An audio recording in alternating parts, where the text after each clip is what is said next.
So for today's meditation, in every meditation which I will ever teach, sometimes people say, well, can't you do this loving kindness meditation, metta meditation?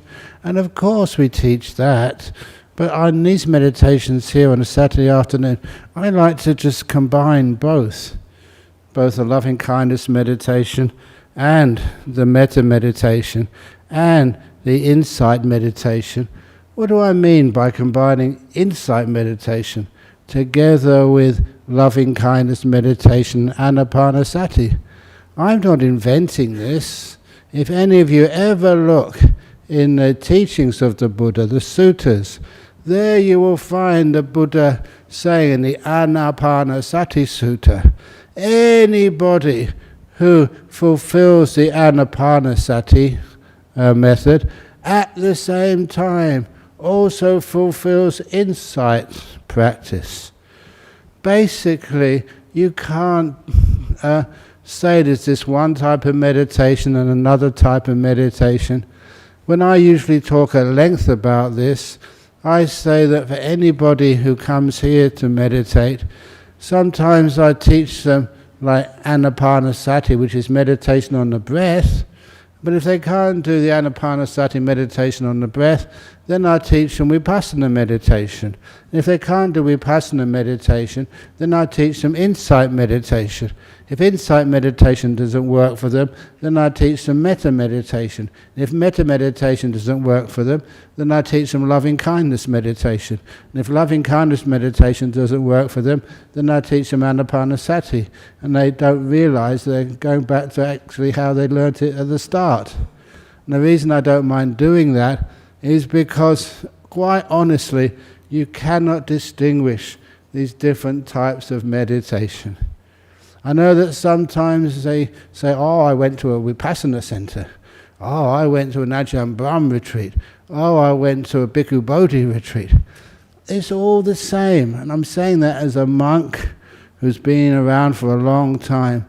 All these things all the meditation is learning to let go of as much as you possibly can, and the less you are carrying around with you, the lighter you feel.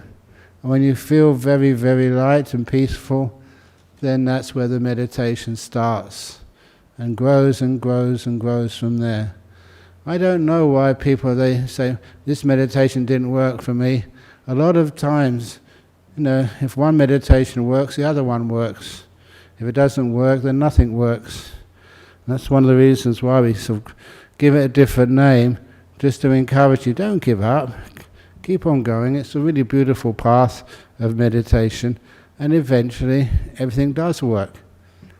The first meditation which I ever did was a breath meditation, but it was counting the breaths. And I'm going to introduce that to you, but be careful. It's just a different angle on the same thing. The counting the breath, there's so many different ways of doing it. The way I learnt it was you breathe in an ordinary breath, and then you give that sort of like a 1 to 5. Breathing in, 1, 2, 3, 4, 5, and you stretch those numbers or decrease the gaps between those numbers until just 5. That's when the ordinary in-breath stops, and then the in-breath goes out. 5, 4, 3, 2, 1. And then you extend that breath. See, everyone's really interested now because it's something which relates to people. It's just like going to school. But you don't have to do it this way. Or you can, and then you make a longer breath. So you go 1, 2, same distance between the numbers. 1, 2, 3, 4, 5, 6, 7, 8, 9. And then 9, 8, 7, 6, 5, 4, 3, 2, 1. And then you go shorter to 3.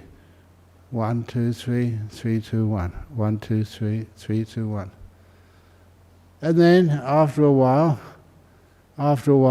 you stop counting and you just notice the breath.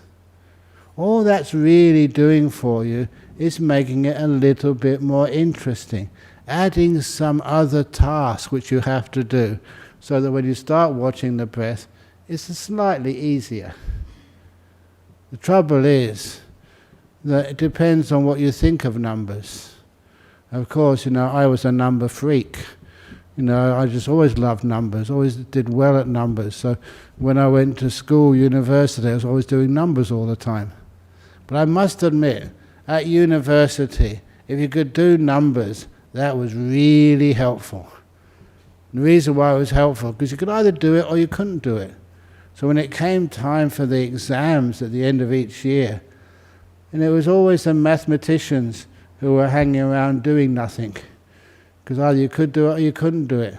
Those people who are doing things like history or English, you had to swat and remember everything. But in maths, you could either do the numbers or you couldn't. So I had a lovely time in those days. But it reminded me of just how meditation is. Afterwards, I remember just trying to develop my own use of numbers to do the meditation. What I did, very simple method, breathing in 1, breathing out 1. Breathing in 2, out 2. In 3, out 3. In 4, out 4. In 5, out 5. 6, 6, 7, 7, 8, 8, 9, 9.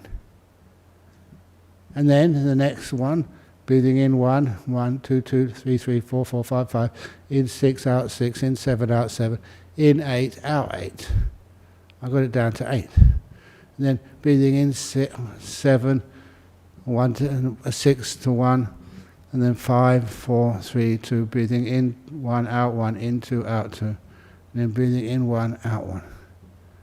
And that was a whole cycle of, I think, 45 breaths. And you had to notice each one. It showed whether you were mindful or not. But what I did, I remember so many times I was meditating, starting out, breathing in 1, out 1. And then when my mindfulness came back, breathing in 45, in 45, in 46, 46.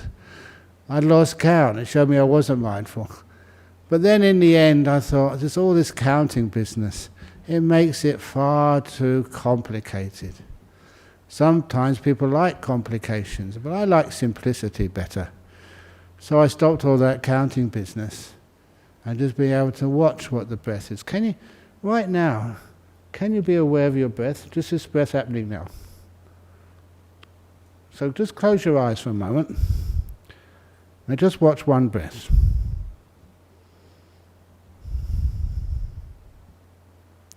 And when you've finished the one breath, then just you can open your eyes again. Could everyone do that? Anyone found that difficult? Anyone couldn't see their breath? If you couldn't see the breath, we should actually call the ambulance, because you might be dead. It's such a simple thing to watch a breath. Okay, so let's close your eyes again. Now watch 1,000 breaths. Oh, come on, what's the difference?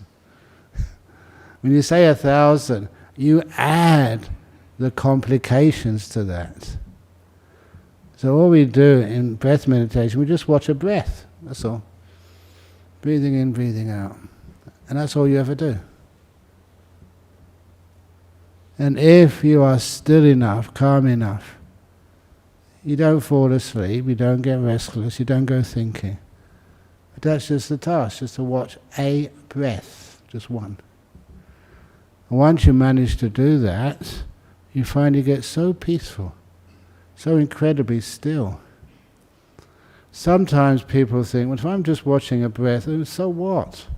What does that get you? And that's a wonderful thing about meditation. You don't have to do anything to get somewhere. The more you meditate, the more you go in. You go in to, say, this breath. And instead of just breathing in, breathing out, this is how I usually describe the purpose. Just look at my finger. It's going, I have to actually say the opposite. It's going from what you think is my left to my right, going from the right to the left again, like an in-breath going in, out-breath going out, going in, going out. I can see my finger passing.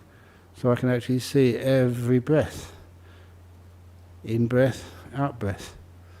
But that's not really focused enough. After a while, you see your in-breath,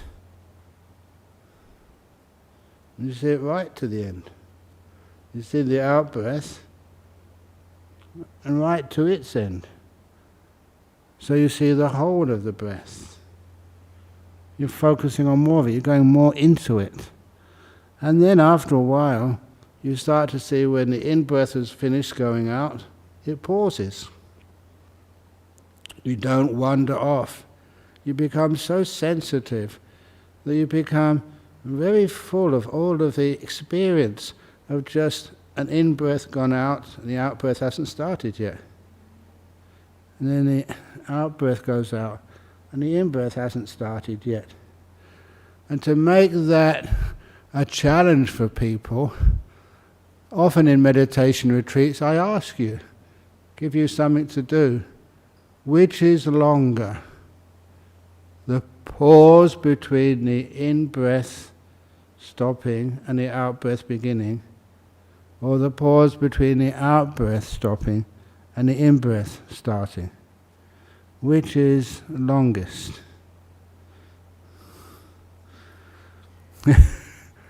It doesn't matter at all. It's not going to make you enlightened. It's not going to give you great insights. But what it does do, it makes you more focused.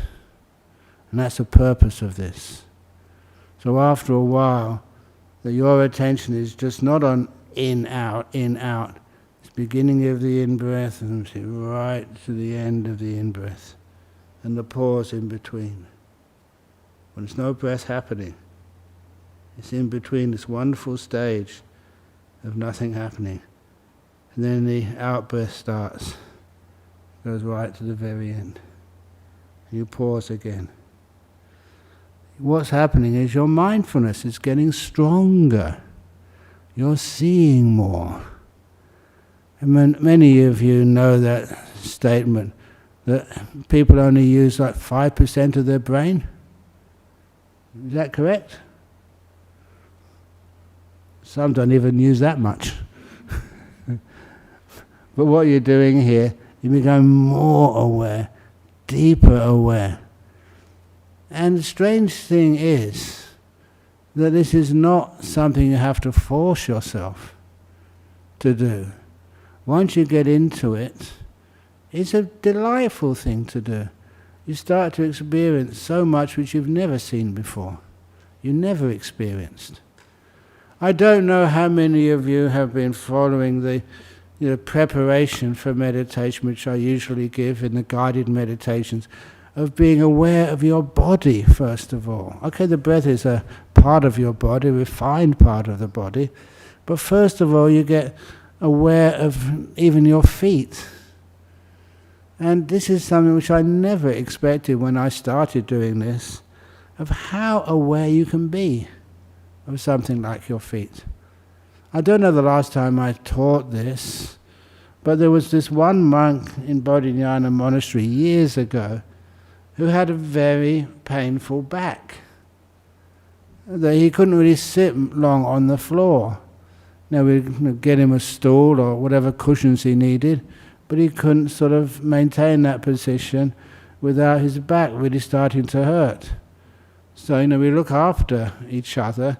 So we gave him went to the doctor, did a CT scan of his back, and found that he had a genetic defect in his spine. There's no wonder he felt this pain every time. And so, he was told, well, it's best not to sit still for too long. He said, I'm a monk, that's what we're supposed to do. He said, but it's going to be painful, we can't help you. But then this monk, he found a book in the library. Is any Kiwis here? He said, it's okay being a Kiwi, I'm not going to sort of discriminate against you. This author was from New Zealand, and he wrote this book, Heal Your Own Back. It was brilliant. And so he'd said, well, what to do is start to get some awareness of the muscles on either side of your spine. And he said to do that 15 minutes every morning. Had on the book where you're supposed to touch, not on the spine, but just to the right of the spine for 15 minutes to stroke it, rub it. And then after another 15 minutes, do the other side of the spine. Just do that. What you're doing, you're creating a neural connection between your brain and that part of your body. And so after doing that for a few months, the next lesson was to be able to feel that area without touching it. There's so much of your body you can feel. I can feel my hands and my head and other areas which you become very sensitive to. I could never really feel my feet or my toes when I was a young monk. That's why even my teacher, Ajahn Brahm, used to say, you Westerners have got stupid feet. We're always treading on things or stubbing our toes, because our mindfulness was very rarely down there. But once you started becoming aware of the toes, the number of feelings down there are huge. So you get so aware of your own body, it becomes again like fascinating. And so there's the same, just when, even just you're watching your breath, after a while it becomes fascinating what you can see. My toes, wow, so much going on down there. And for this monk, those back muscles, he could start to feel them. And once he started to feel them, the next exercise was be able to move them. Can you move your back muscles without moving the rest of your body? After a while you can. And that reminded me of this TV show I saw as a kid. I can't watch TV these days. This guy, he had trousers on, but his chest was naked, and he could move all these muscles, which I can never move. Have you seen things like that on TV? People be able to move muscles just at will, which I never thought could be possible. And that's how you do it. You've got awareness and trial and error until you can move these muscles up and down, up and down. And after a while, he was saying, how'd you do that? Trial and error, keep on trying, and eventually you find out how to do that.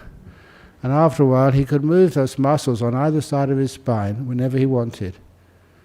So he had to do exercise next. And he exercised every day, moving the muscles up and down on either side of the spine. And soon, his muscles became so strong, much stronger than yours or my muscles on that side of the spine, so strong they fully compensated for the pain caused because his spine was weak, a genetic defect. And I thought, wow, this is what can happen when you become that aware of your body. You can do things which other people just can't. Move things which other people can't. Compensate for deformities or disabilities which can otherwise give you a lot of trouble in life. And I thought, how great that is. You become so aware of your body first, it can settle down and almost disappear. The same what we do with our mind. Get so aware of what's going on inside, that too can settle down. So what happens when you do any of these types of meditation, you stay with it, you never go on to the next stage of meditation, you always go into the next stage. Go deeper and deeper in. And the deeper you go in, the more fantastic it becomes. The more you see, the more sensitive you become, the more you become alert, and also the happier you become. I'm going to mention that happiness again, but I've already said a lot before the meditation begins. When I get to this stage of meditation, I'm going to point it out to you again. So anyway, we'll start the meditation. I'll stop my speaking. I speak too much these days. I figured out why. Because when you get old, your hearing goes, your eyes can't see as clearly as they used to, you can't walk as fast, your legs go, your arms go. The one part of your body which gets stronger with age is this, the mouth. It's true, old people can really talk.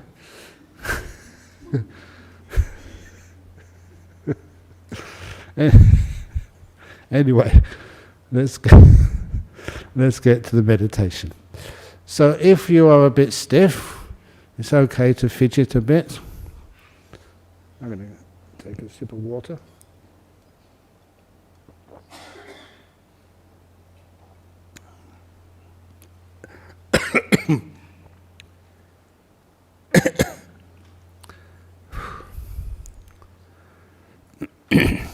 Need some more.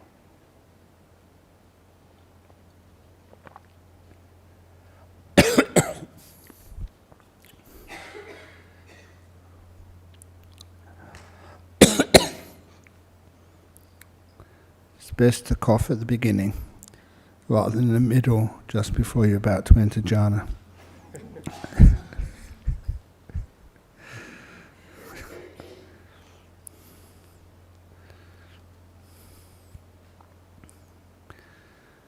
And then I get myself as comfortable as I think I can, quickly.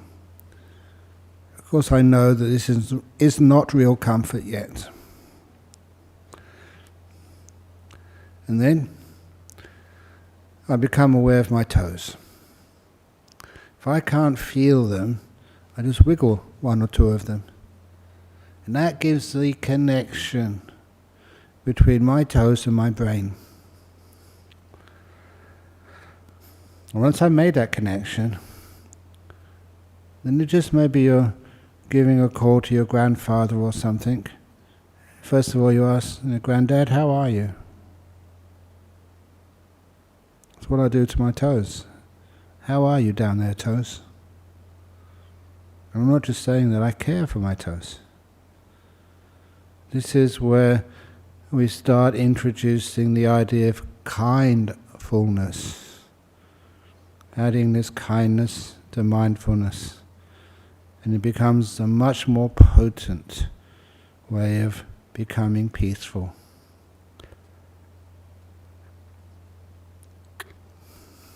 So I'm kindful to my toes. I'm still watching the experience.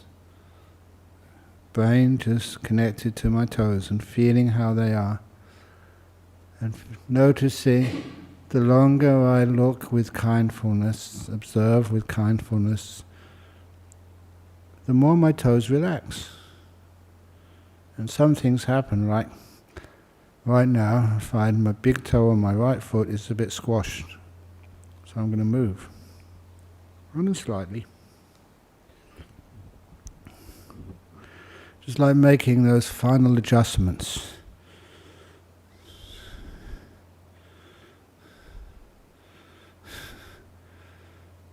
And my toe feels so much better. It's such a simple thing, but sometimes I forget.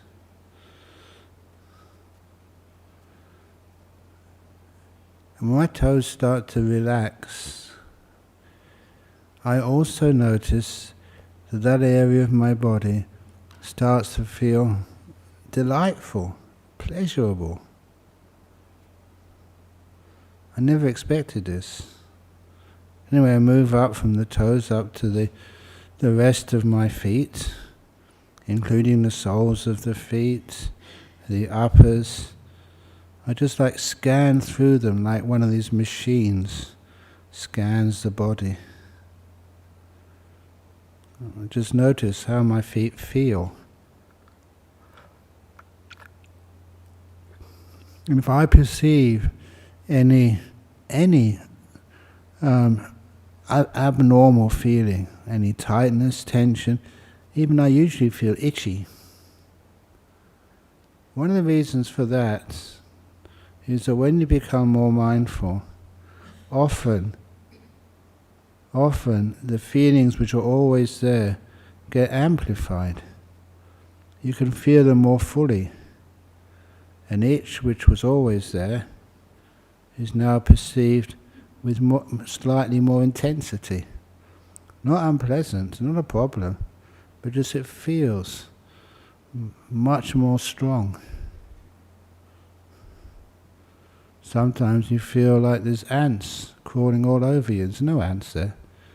It's just how it feels, because your mindfulness is increasing.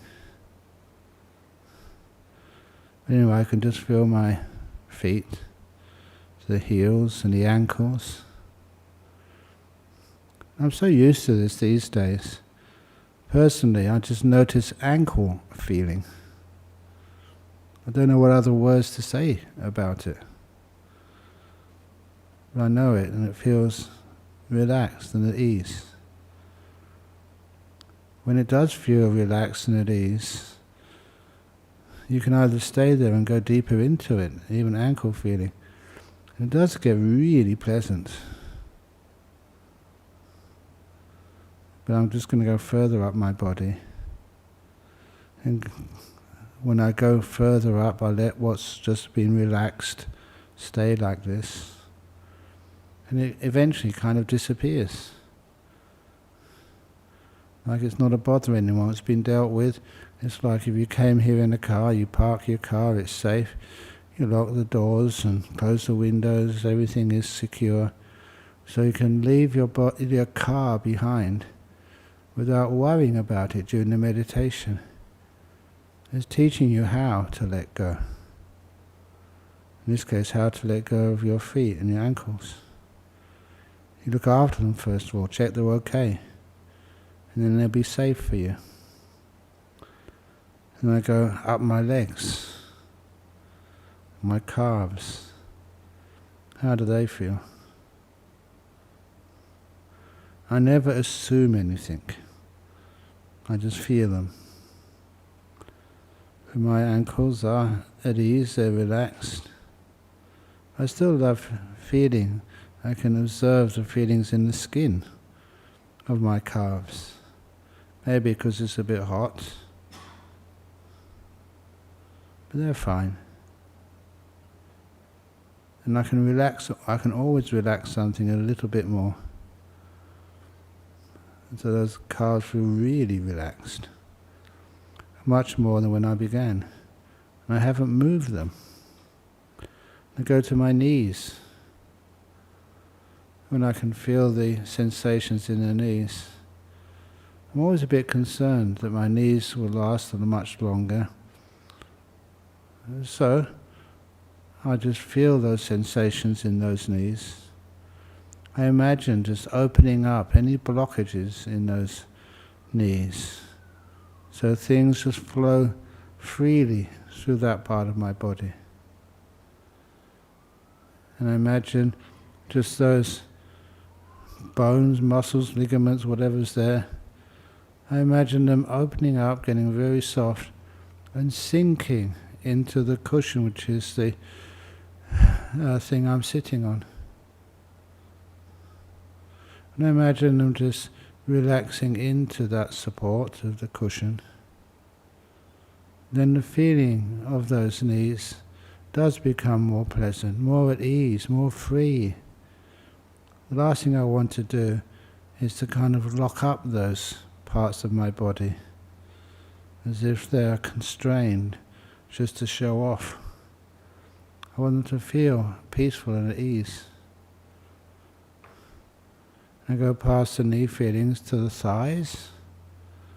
Big muscles, but they don't get being a monk, you don't get many injuries there.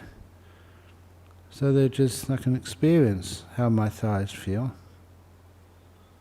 But they're not a problem. I wish them well. And go up to my butt. And I can always feel that pressure of my body pressing in to the meditation cushion.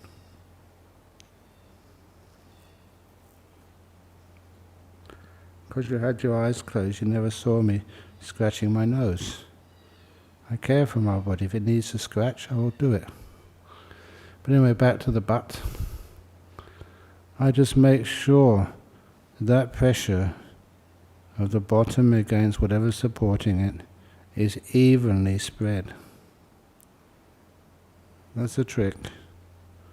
And once it is evenly spread, I know eventually it will just disappear. It just doesn't change. And the brain is only wired to notice things which may be dangerous for it. It's got used to experiencing that pressure. It's not a problem, so it just becomes like an ambient feeling in the background and vanishes.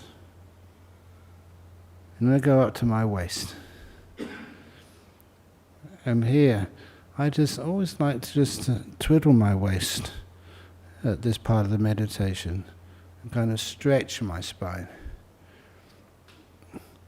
And this is actually, I'll get to this position where, because I've meditated so long, so much, I know that this is the best position for my spine.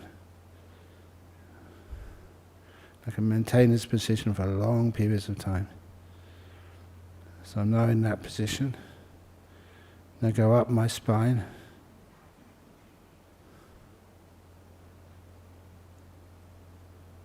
And making sure the spine feels as comfortable as I can possibly make it. It's never perfect. It's always this wonderful good enough. Because I know if it's just this amount of feeling left in my spine, it too will soon vanish. Then I go back to the bottom of my torso, and this time scan upwards inside. And I love doing this because this is my health check. If there's any problems in my body, this is where I can feel them. I'm not a doctor or an anatomist, whatever it's called, but I can feel. If there's any tightness, tension, blockage, pain, I can feel it. If I can't relax that area of the body so the pain disappears, I know there's something which I need to see a doctor about. That's very rare. So I scan upwards, going through my colon and intestines. If there's any other organ in my back, I can feel those organs. I don't know their names or what they're supposed to do. But if they are overworked or injured or whatever, you can feel that ache or pain. As I scan upwards, I can't feel anything there.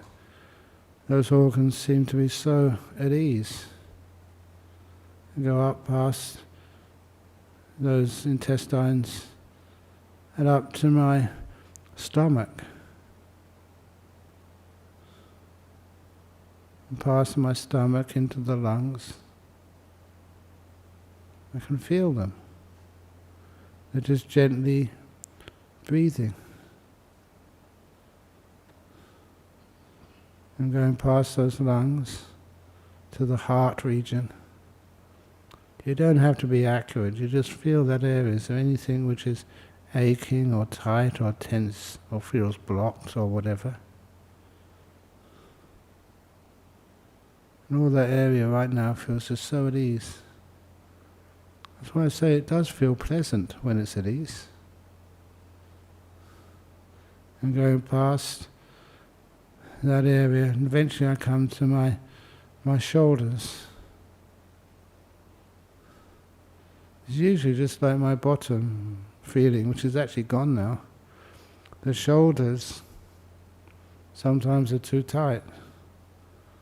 So the example I give, I found it useful. I scrunch up my shoulders, basically pull the outer part of the shoulders inwards and scrunch up. I scrunch up as much as I possibly can and then release.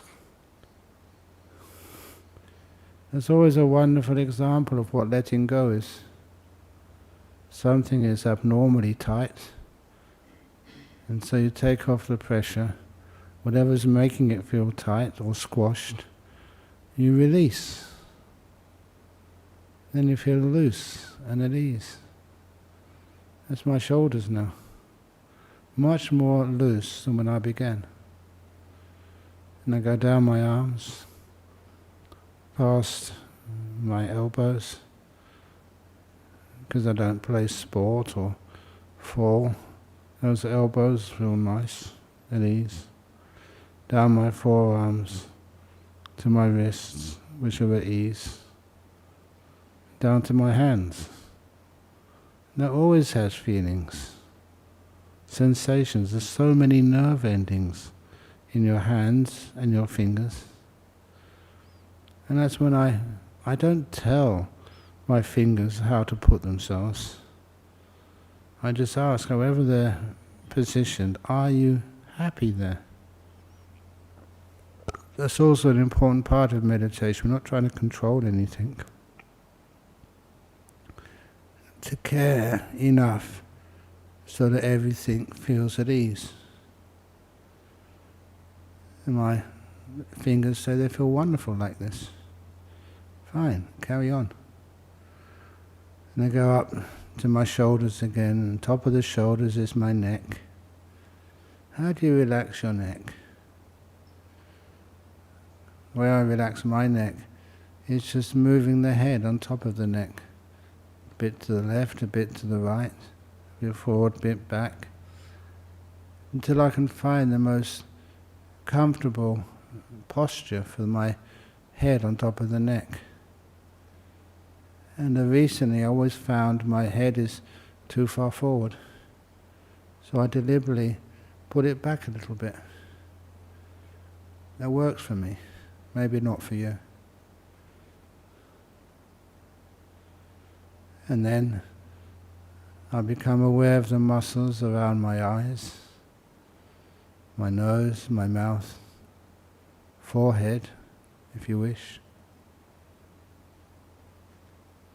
And if you find those muscles are tense, so you can feel when they're too tight, loosen them.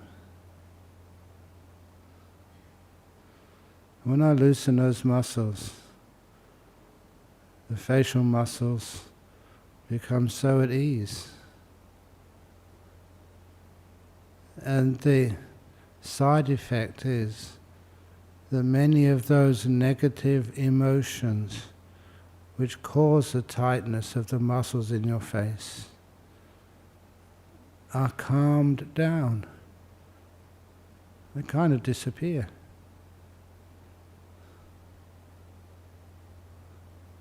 It's like a segue into the mind. But I don't go to the mind yet. Once I've gone through the body part by part, I deliberately pause to be aware of my whole body. Join all these parts together. And here I have this old body just sitting here. Being mindful, kind to it.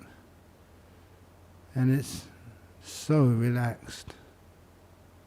That's how it feels. And I stay there for 1 or 2 minutes.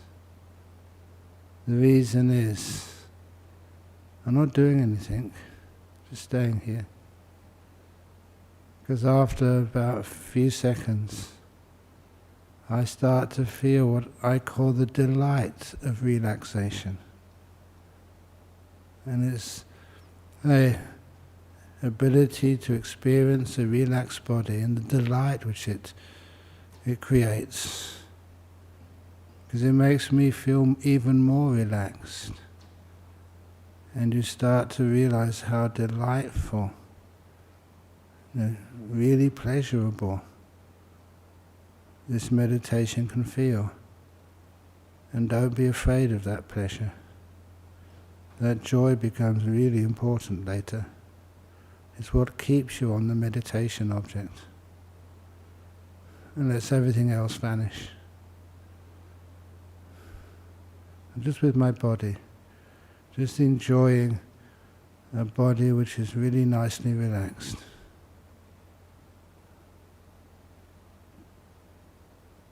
And then I have to move on to the mind. Actually, even if I don't decide to do so, it would happen naturally. I start to notice peace How peaceful are you? Even peace is hard to describe. You need to be a poet with that degree of mastery over language to give the idea of peace a proper description. But I know how peace feels. More importantly, I know what causes and strengthens peace. Being in this moment, just now, and letting the past not bother this period of meditation. It don't matter what's happened to you so far in your life. Be kind to your past.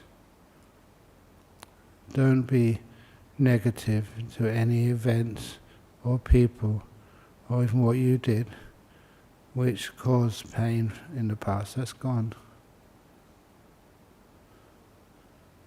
Be free from your past. And as for your future, always remember that your future is made right now. This is where your future is being created, by how you react to what you feel.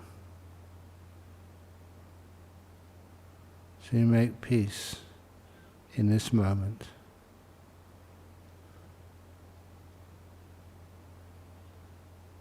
And then there's so much peace available for you. When it gets very strong, it happens naturally. You start becoming silent. You're not looking at things anymore.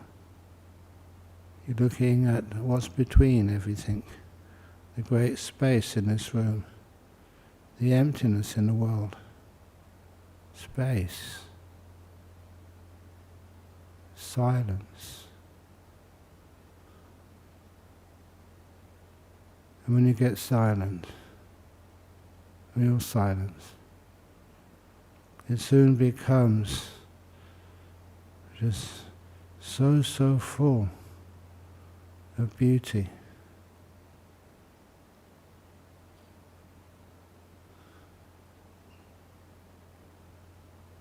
I'm just quoting the poet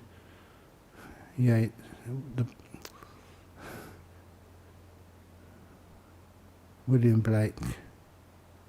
To see a world in a grain of sand. See a heaven in a wild flower.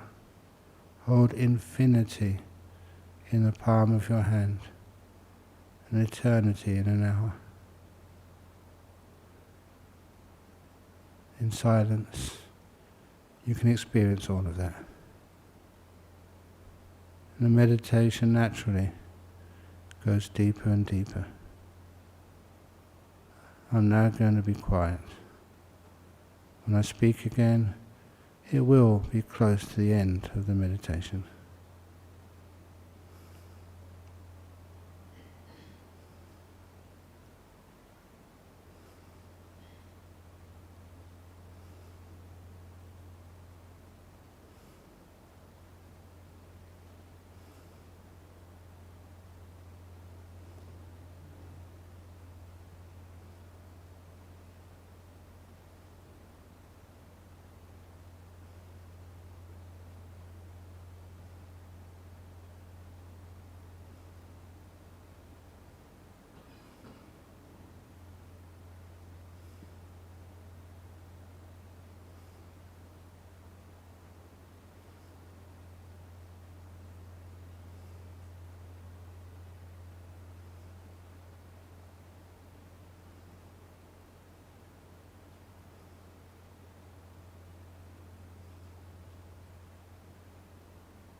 is getting close to the end of this meditation.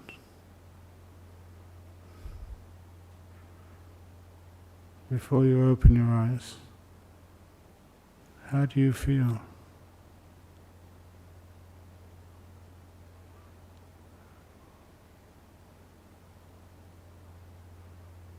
Is the mind more at peace? Can you notice these things we call the hindrances are less of a problem?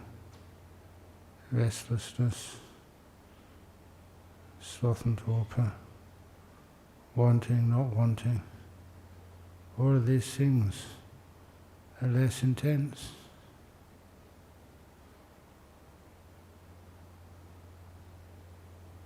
You may even able to feel the beautiful happiness from peace. The happiness is from your mind.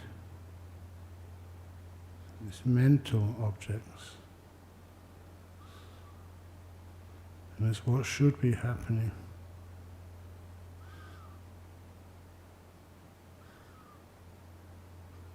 And how does your body feel?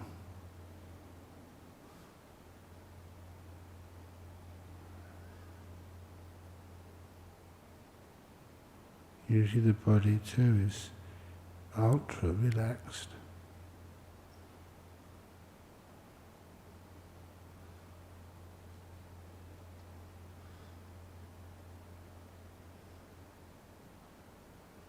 I'm now going to ring the gong.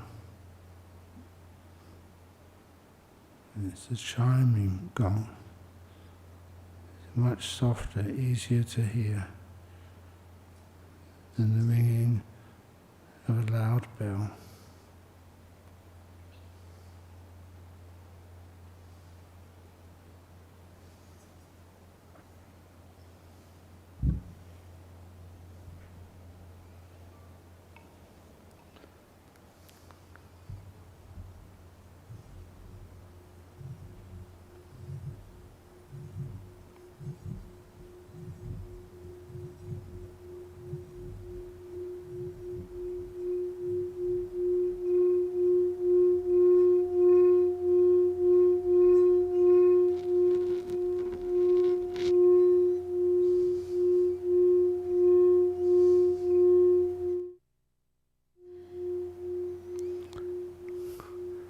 That ends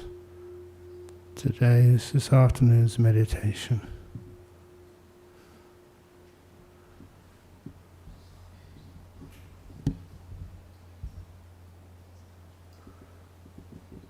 And usually before people go, we always have this chance for questions. Most of those questions we take from overseas. But any questions from people here today about meditation? If not, we'll take the ones from overseas. Would you like to bring up those questions on the internet?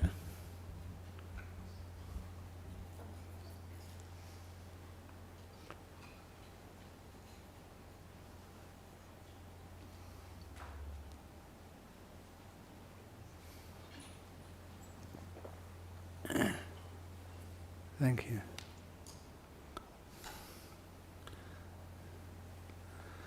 From Germany. Dear Ajahn, does the mind have an intrinsic nature?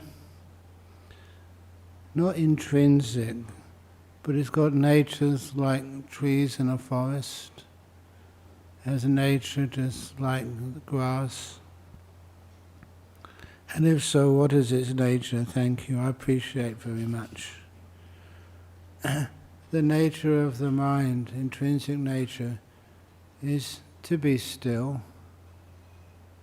Only because of our lifestyle, wanting things, or wanting to get rid of things. That's what makes the mind tired.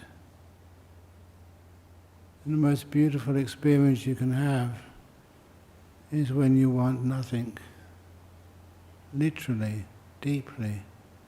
Just sitting here and enjoying this moment. That's where you can start to experience the nature of your mind. And you don't actually get to those kinds of wisdom by thinking about it. You get to those experiences by feeling it. It's how peaceful the mind can be. And also, as the mind becomes more peaceful, it becomes non-judgmental. In other words, things which you disliked before, people you've thought of as enemies, tend to not be looked on in that light anymore. You can't judge. So you have a much deeper sense of peace and freedom and happiness. From Italy, in the sutras the Buddha talks about rebirth producing craving. Is there some craving that isn't rebirth producing? No. I mean, I don't know how much you understand about this, but that's quite a challenging thing to say.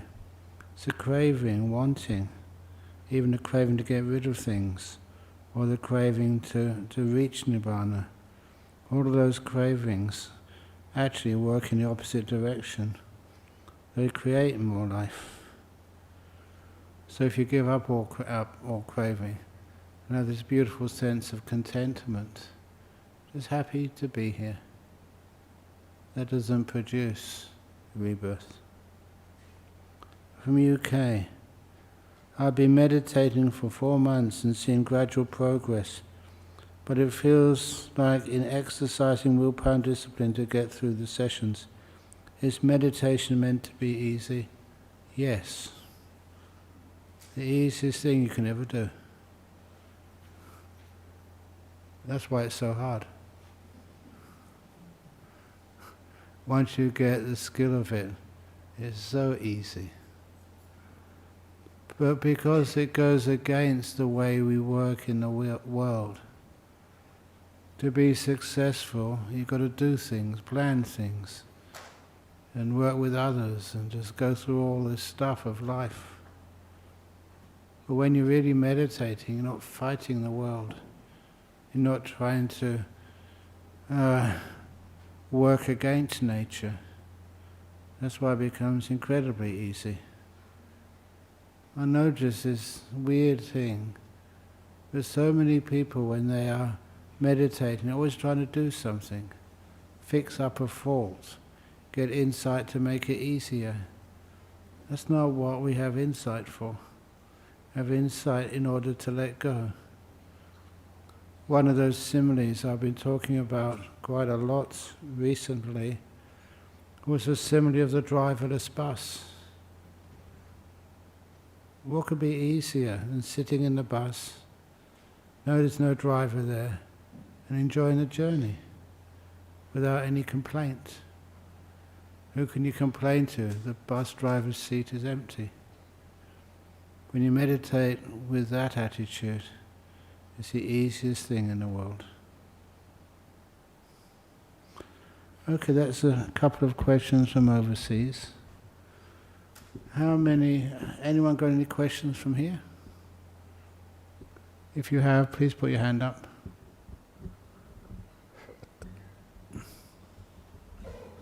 Wow. Everybody's so enlightened today. Okay. Let's quit while the going's good. I know that people don't have any questions. They don't want to ask the questions in public. But as soon as I bow and finish the session, there'll be so many of you lining up here. Welcome to my life. Okay, let's bow first of all.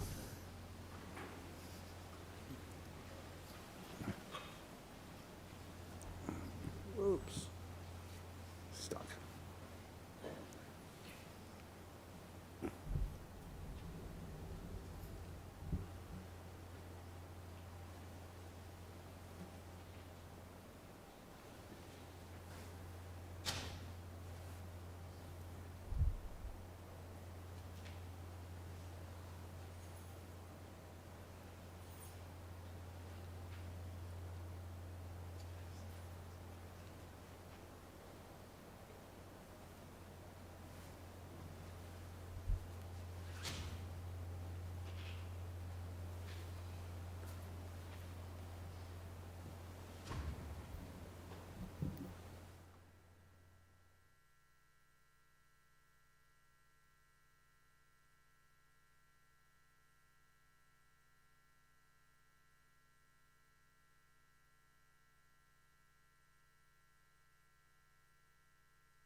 Okay, if it's like pest control, sometimes it's not just like insects.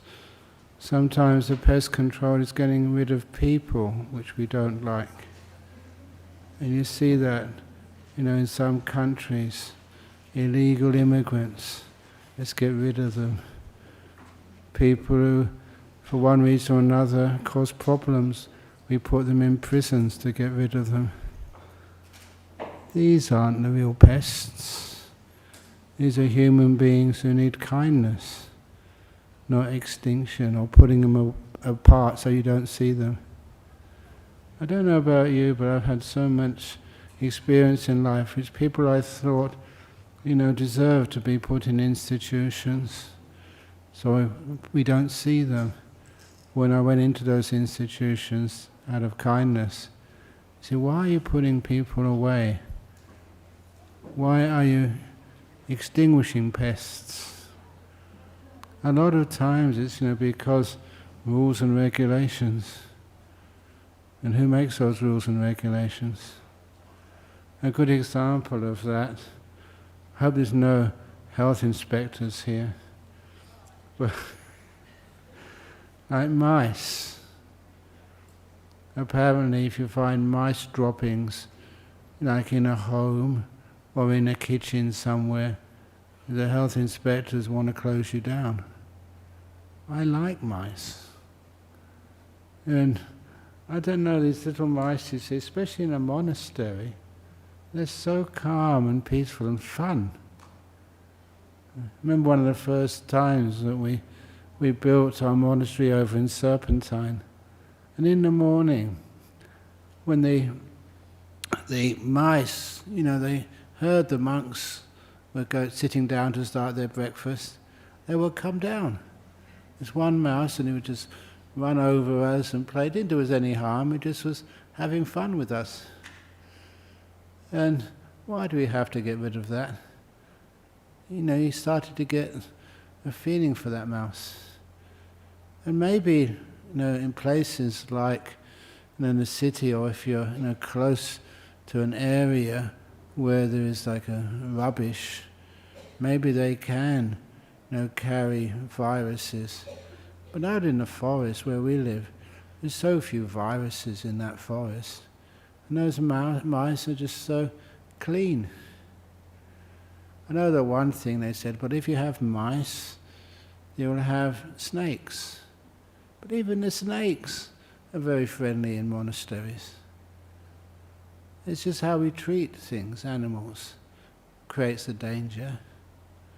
And that's one of the reasons why that if I could, I would have to leave it up to the human beings. If you have enough kindness, you don't need to have pest controllers. How about they are dirty, not like forest mice? Forest mice, in the old days, maybe, but these days, just in cities, like Hong Kong, it's usually very, very well looked after, clean. And so why can't we just let those animals be part of our life? I don't know, I may think I'm weird, but I really do love those mice. And the snakes too. Every time you see, I've seen so many snakes in my life. When you do see a snake, I've got so much kindness, compassion for them. And a good example of that, when I did a 6-month meditation retreat, that you get very, very sensitive to animals, when you are not talking to human beings. This very big Dugite came to see me one day, hot day, and I realized some big animal was coming, because all the kangaroos who just usually graze peacefully, they were always running fast away from this very large Dugite. And it was 3.06 meters long.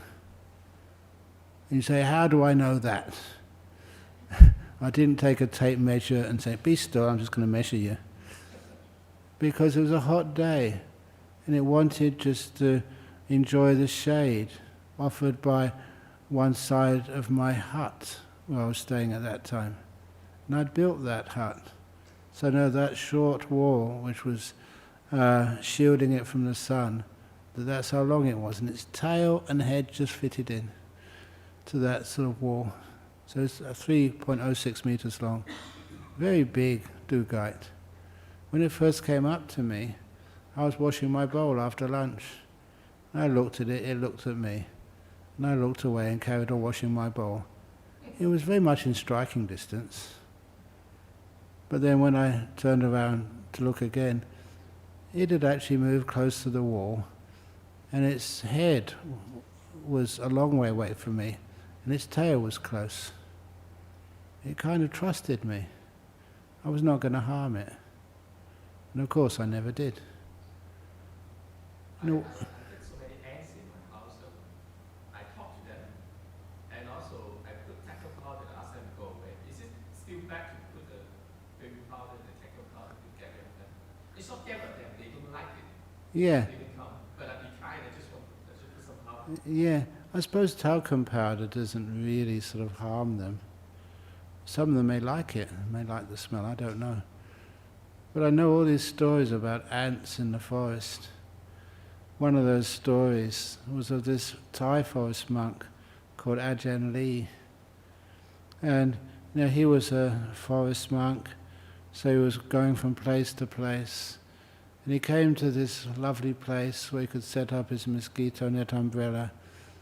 And he'd always check in with the villagers first of all, because they would expect him for alms round the following morning. They asked, can they come for a Dhamma talk that evening? That was the tradition in the old days.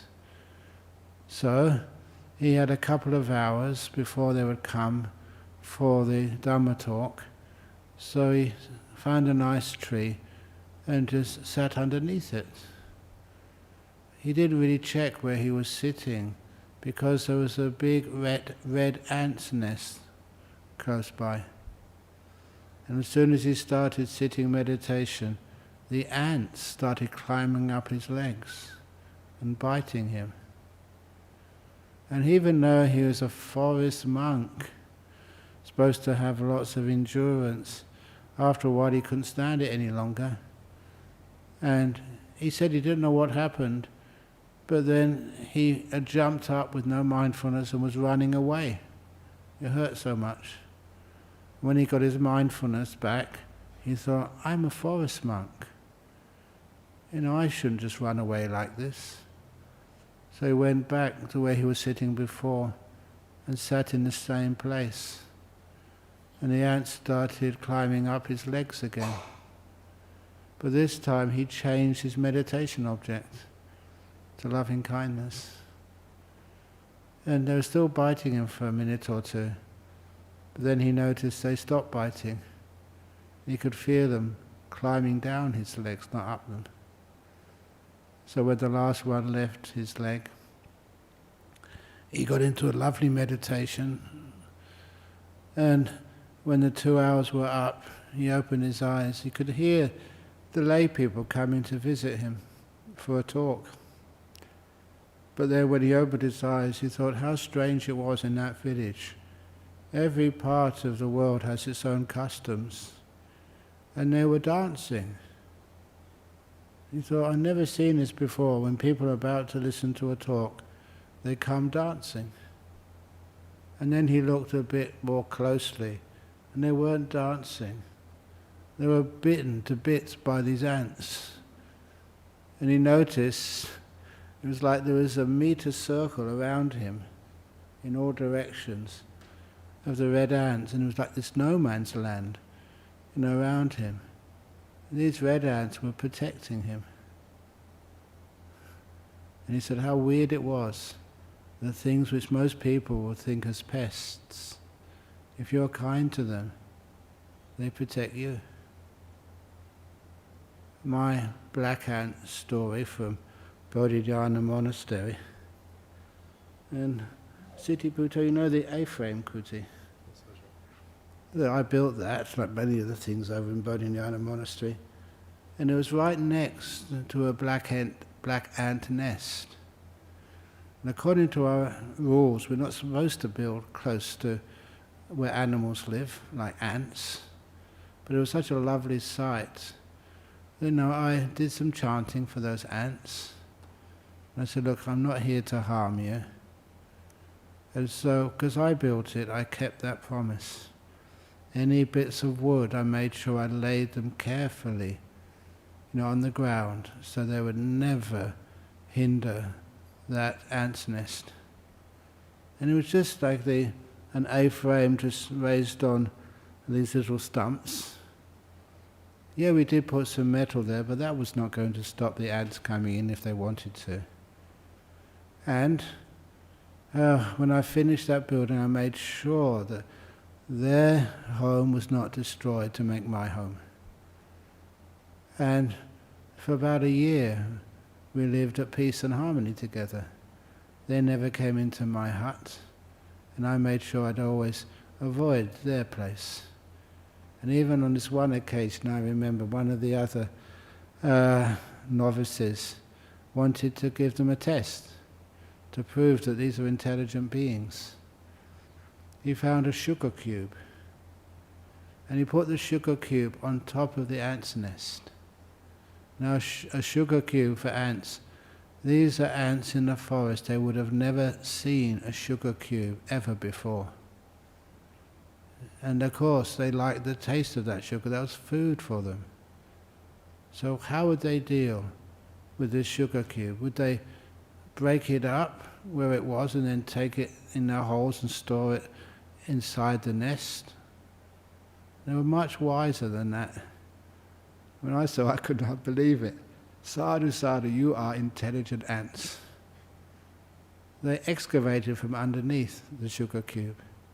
And day by day, the sugar cube got lower and lower and lower. It took about 2 or 3 weeks before the sugar cube was lowered, and they covered the top of that sugar cube over with dirt. And they carried on doing that until they excavated it into their nest as a good food supply. They were really intelligent. And that was a problem. You knew, because this is Australia, they'd never seen a sugar cube before in Serpentine. So that's how I respected those ants. But the sad part of that story is what I told everybody, look, please be careful of that, of everything, to do with animals. But somebody, when I wasn't there, they were driving a tractor, and they drove over that ant nest. And from that day on, those ants started coming in to the hut. Our pact of peace and mutual respect was broken. I always remember that.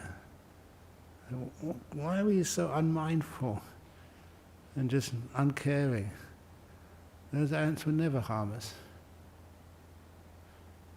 So a lot of time that's where we start doing things like pest control. We're not mindful enough to live in peace and harmony. I don't do pest control, but my building, the estate management, they do it. I cannot stop them. Yeah, I know that one.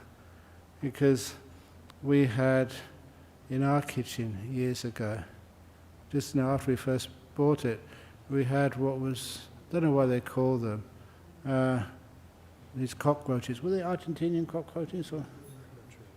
Anyway, we had cockroaches. And so we were catching them to take them outside. And then one of the members of our community, he was an anagarika, on 10 precepts, or 8 precepts, sorry. And so, we were lessening them. It wasn't being a problem for us. And then he decided, without asking permission, he rang up the local council, Serpentine Jarradale Council, the health department, and said, can you give us some advice? We've got all these cockroaches in our kitchen. How can we remove them? And then the pest controllers came. They said, look, if you don't spray them, we're going to close you down. And I thought that was a bit much. They didn't give us any choice, not any time. I really told that Anagarika off. You should be smart enough to allow us to have time, and we'd have solved the problem. So it was sprayed in a Buddhist monastery. But what we did do afterwards, for example, if you ever go to Bodhinyana Monastery on Tuesdays, is it once a week now or twice a week? No, it's twice a month, isn't it? For what, Ajahn? For cleaning up the kitchen. Yes, something like that. So we make sure that everything, all the Anagarikas and visitors, all have to take all of the boxes out of that kitchen, store them, everything, and to make sure and check there's no sign of any cockroaches or anything there. So that never happens again. It's more work, but the cleanliness was quite important for us. And that's almost like out of, not guilt, out of penance for having to allow those pest controllers to come in, because otherwise the local council was going to close us down. If you can keep things clean, it's much easier. And if it's not clean, the animals are clean. Especially things like mice. Did any of you have mice as pets? Can we practice meditation with no changing in ourselves? With no? Changing in ourselves. Yeah. No, it's important to be able to have that kindness towards every being, including like animals and even like mosquitoes. They were the worst pest which I had to experience, because they just started biting you, and hundreds of them. That's no exaggeration. When they were biting us, I remember complaining to Ajahn Chah, can we not have some mosquito repellent or just some mosquito screens on our buildings? And he always said no. He said, from now on, call the mosquitoes your teacher. I mean, that was just not what I wanted to hear, but it really worked. Exactly, yes. You know what I did? It's weird, because there's no other excuse to run away from them. So I got really peaceful in meditation. And I knew if I could get peaceful, pretty in the first 10, 15 minutes, the strange thing happened. Those mosquitoes, they didn't bite me anymore. And I thought, this is, meditation and just the world sometimes work like that. I don't know why. It was only much later when I came to Australia and looking at some article in a magazine and about mosquitoes, and say the reason why mosquitoes go for you, what they're attracted to, is the carbon dioxide coming out of your skin. And so if you really meditate, get very peaceful, I mean really peaceful, then you disappear, mosquitoes can't find you. Because the amount of carbon dioxide coming out of your skin really goes down as your metabolism goes down. And I thought that's actually how Ajahn Mosquito taught me how to meditate deeply. I'm being honest, I thought it was like miraculous. But it was true. It got so still. And then afterwards, it was just dressed like this. And on your head, there was no bumps, on your arms, nothing. And usually there was about 100 bumps on there from the mosquitoes biting you. You know why so many bit you? It was the first time ever in that part of the world mosquitoes had Western food.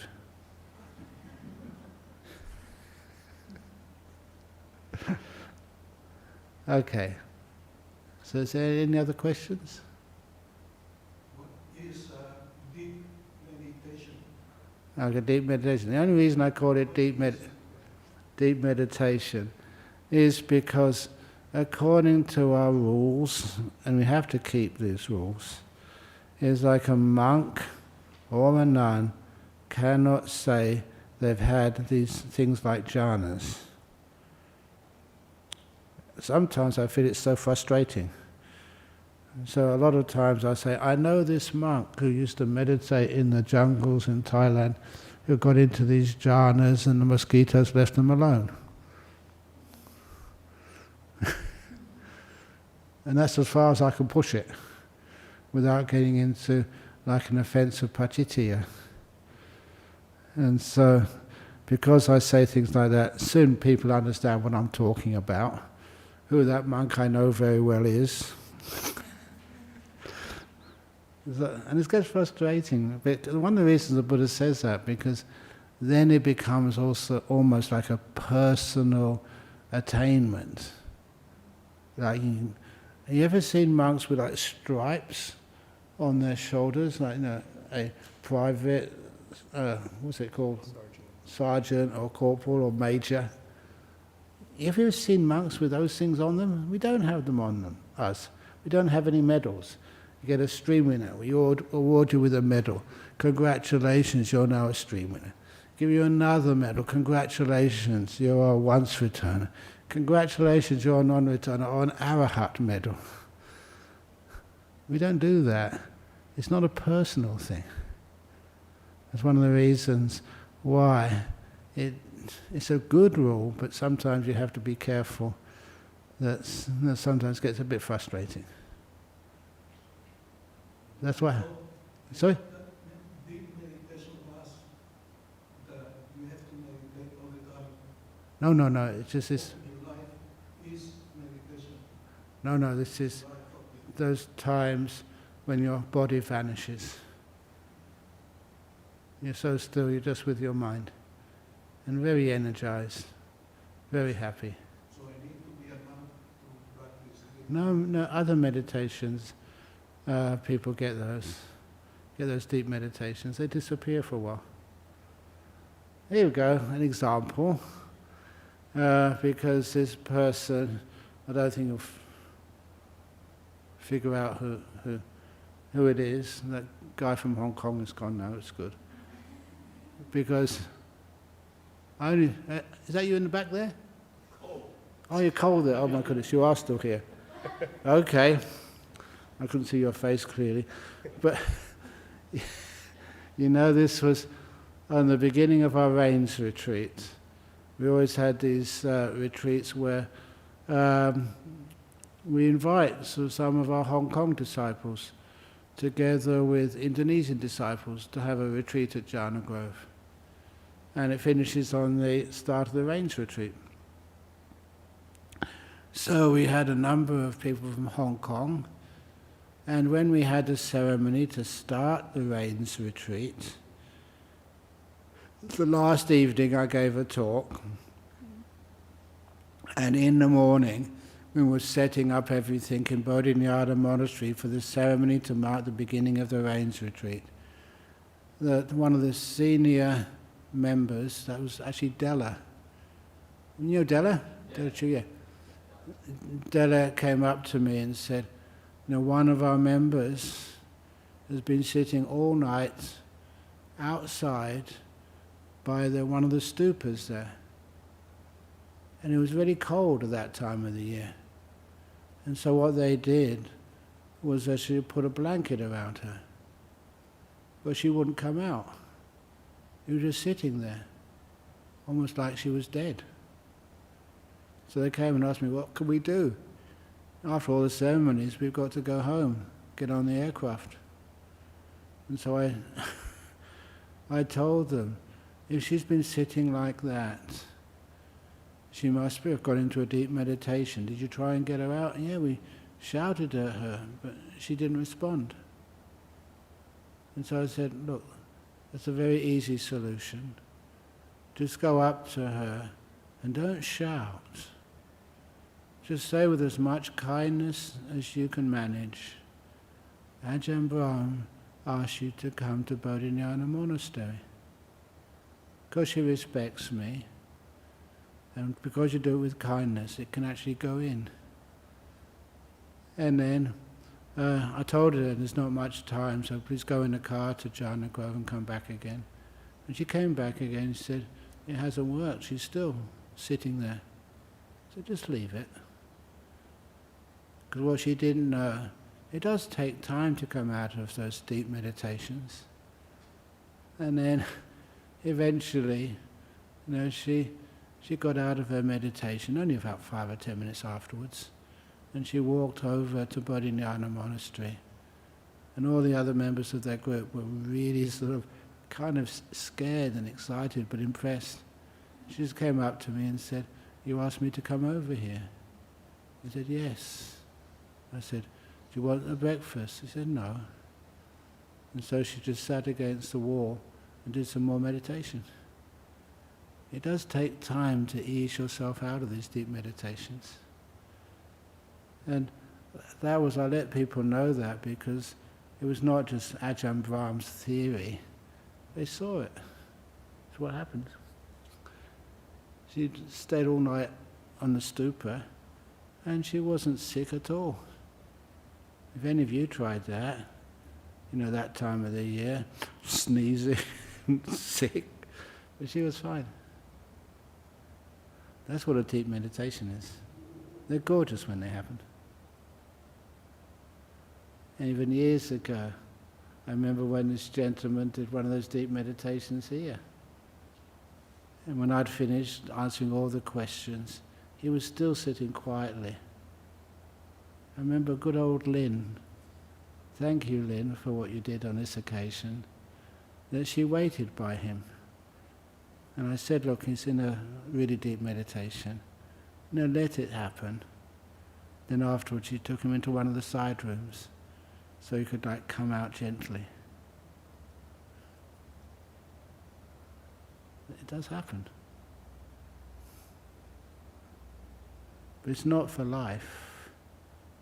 Even the Buddha, who got into deep meditations often, had to give Dhamma talks, had to do chanting for people, had to eat. When it happens, it's kind of fantastic. Actually, I shouldn't keep talking like this. It gets me really excited. Okay, so let's finish there. Thank you for listening. If you've got any personal questions, if you can, forget it, because I get inspired. But there is going to be a KFC group afterwards. What time is it now? 4:40. Oh my goodness gracious. Okay, let's do what we need to do.